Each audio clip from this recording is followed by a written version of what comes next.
سؤال: إني من الديانة المسيحية، لماذا يسري علينا هذا القانون؟ أين الديمقراطية؟ هذا أحد من الديانة المسيحية ويقول: لماذا يسري علينا قانون منع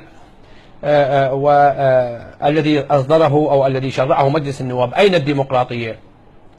القانون، أنا أوجه هذه الكلمة لغير المسلمين، لأن المسلم لو أنه فعلا مسلم ينبغي عليه أن يجتنب الخمر. هذا الاجتناب هو حرمة كما ورد في القرآن الكريم، حرمة، اجتناب، فاجتنبوا.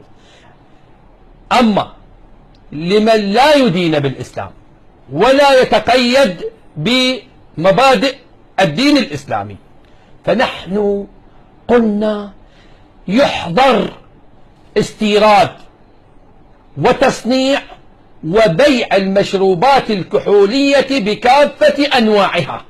أي أننا لم نقول يحظر التعاطي، يحظر تعاطي المشروبات الكحولية كالنص الوارد في قانون المخدرات. قانون المخدرات يمنع ويعاقب على استيرادها وتصنيعها وبيعها، ولكن حتى المتعاطي نعم يعطى عقوبة خفيفة، إلا أن في هذا القانون الذي صوت عليه مجلس النواب لا يشمل المتعاطي.